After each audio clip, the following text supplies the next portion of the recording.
Ele é rei, antes de tudo, porque ele é o filho unigênito do Pai. A primeira leitura do profeta Jeremias nos traz a cena de um futuro em relação àquele momento, que era a libertação do povo da escravidão, da libertação do povo que se encontrava cativo em Babilônia. Nós estamos no capítulo 31 de Jeremias. No capítulo 21, portanto, 10 capítulos anteriores, Jeremias falava com o povo e transmitia a voz de Deus ao povo e dizia ao povo que se o povo não se emendasse, se o povo não se voltasse para Deus, o povo seria castigado. E o pior dos castigos era a cegueira. O pior dos castigos do pecado é tornar-se cego e, sobretudo, cego de Deus, muito pior do que cego de natureza. E ele anunciava o exílio, anunciava a escravidão para o povo, caso o povo não voltasse ao Senhor, porque o povo tinha voltado as costas a Deus e se encantado com as coisas da natureza e se encantado com o apreço do dinheiro, com o apreço das riquezas, com o apreço das vantagens naturais e materiais, e tinha tirado do centro de sua vida a Deus. E o povo foi, de fato, castigado e acabou indo para a Babilônia. E agora, na Babilônia, Jeremias está animando ao povo para que não perca a esperança, porque Deus é misericordioso. E por isso, diz ele, isto diz o Senhor: exultai de alegria por Jacó, aclamai a primeira das nações, tocai, cantai e dizei, salva, Senhor, teu povo, o resto de Israel. E diz ainda, eis que eu os trarei do país do norte e os reunirei desde as extremidades da terra, entre eles a cegos, aleijados, etc. E nós vemos, portanto, uma primeira leitura mostrando o quanto, mesmo no infortúnio, mesmo no drama, mesmo no castigo, nós devemos ter confiança em Deus, porque Ele pode se apiedar de nós, Ele pode ter pena de nós, e tendo pena de nós, Ele nos assiste. É isto que nos diz o Salmo responsorial. Maravilhas fez conosco o Senhor, exultemos de alegria. De fato, quando o Senhor reconduziu nossos cativos, parecíamos sonhar, encheu-se de sorriso nossa boca, nossos lábios de canções. Sim, ao serem tirados eles, todos os judeus de Babilônia, vieram contentes, saíram contentes e foram para Jerusalém com alegria. Quem tirou o povo da escravidão foi Deus. Quem permitiu que o povo fosse castigado foi Deus. De maneira que o castigo e a misericórdia, a punição e a bondade se conjugam. E sempre que uma pessoa, ou um grupo de pessoas, ou uma nação se encontram em meio a um castigo de Deus, que é uma misericórdia, porque está dito na Escritura, a quem Deus ama, Ele castiga. E o castigo faz bem, o castigo faz com que a pessoa caia em si, o castigo obriga a pessoa a juntar as mãos e voltar-se para Deus. O castigo é um benefício que Deus nos faz. Quando a pessoa se encontra no castigo, se ela reconhece a sua falta e pede perdão, o que vem é a misericórdia e a bondade. E quem perdoa é Deus. Ora, Deus perdoa tanto a ponto de ter mandado seu Filho encarnando-se e assumindo as nossas fraquezas, as nossas debilidades, e tornando-se sacerdote e, portanto, um intermediário entre nós e Deus, entre Deus e nós, e Ele mesmo sendo Deus. E é o que nós encontramos na segunda leitura, porque o sacerdote é aquele que é escolhido por Deus, não é aquele que determina o seu destino. Qualquer pessoa que, de repente, tem um empenho em ser sacerdote e que, portanto, entra pelas vias clericais para ser sacerdote sem ter sido chamado. Isso não pode ser, é preciso que a pessoa seja chamada. Ora, mais do que tudo, acima de todos os casos que nós conhecemos de sacerdócio, está o sacerdócio por excelência, o sacerdócio arquetípico de nosso Senhor Jesus Cristo. E assim que termina este trecho de São Paulo Apóstolo aos Hebreus: tu és o meu filho, eu hoje te gerei. E em outra passagem: tu és sacerdote para sempre, na ordem de Melquisedeque. Ele foi posto como sacerdote eterno junto a Deus para fazer com que, quando nós somos castigados pelas nossas misérias, pela nossa cegueira, pelo nosso abandono em relação a Deus,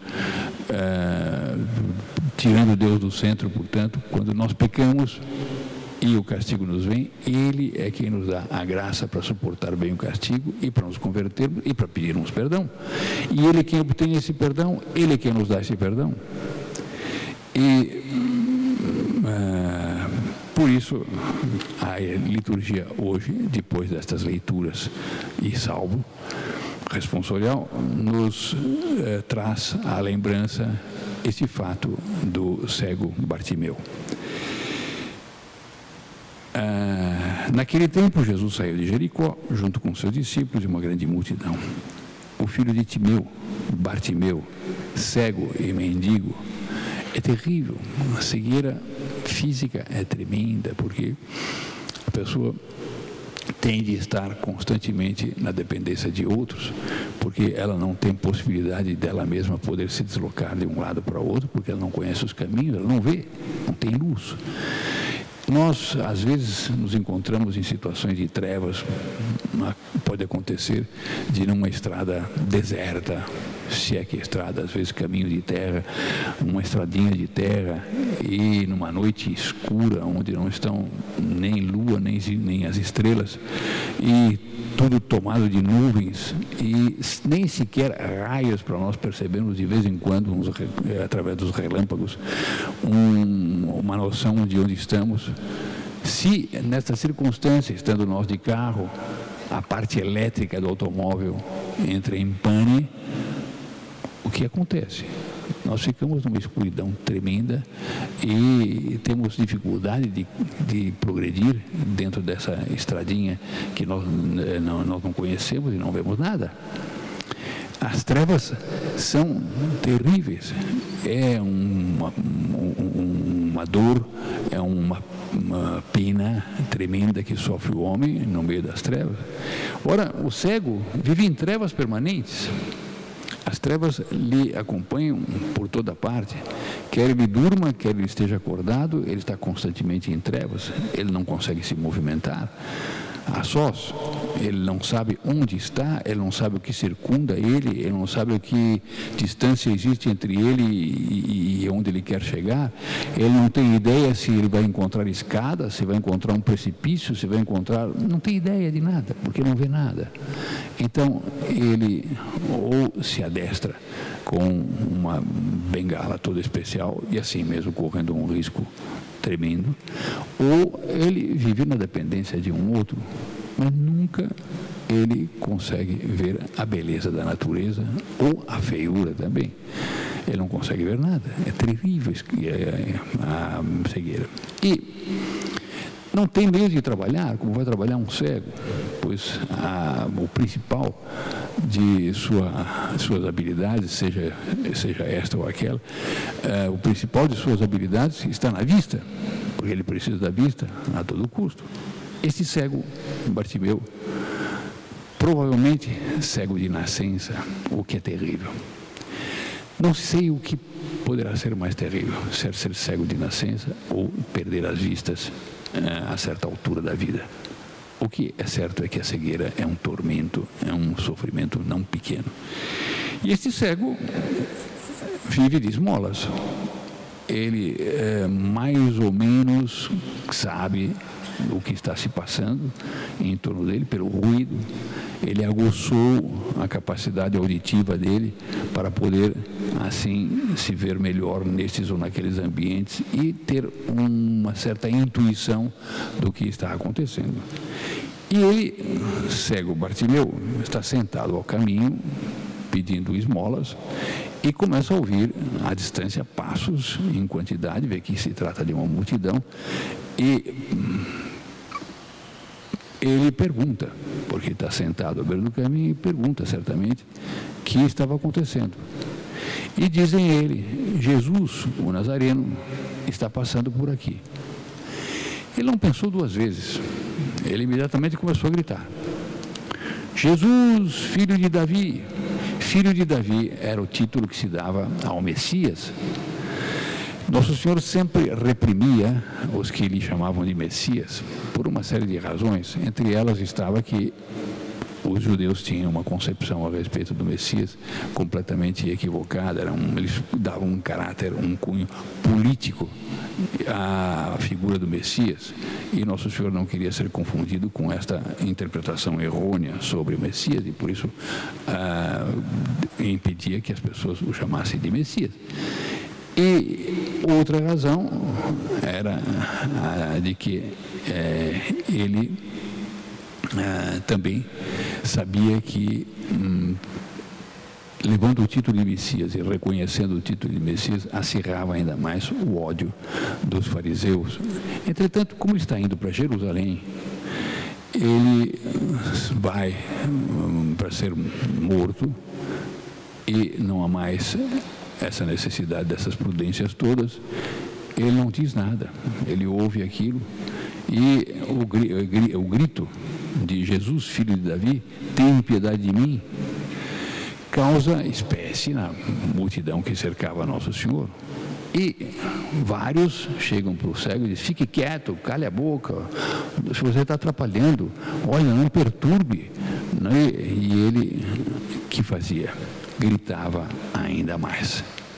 Ou seja, ele estava tomado de um desejo de cura, ele sabia que podia ser curado por Nosso Senhor, estava tomado de fé, estava cheio de ardor de alma, e por isso ele continuava: filho de Davi, tem piedade de mim, filho de Davi, tem piedade de mim. E isso fez com que Nosso Senhor Jesus Cristo parasse. Parando, ele diz: chamai-o.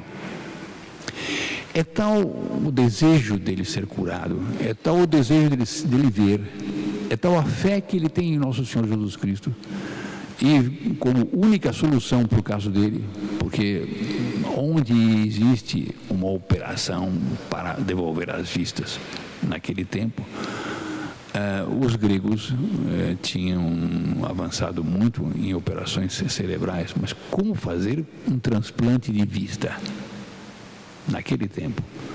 Como encontrar um remédio que devolvesse? Ele sabia que não tinha solução.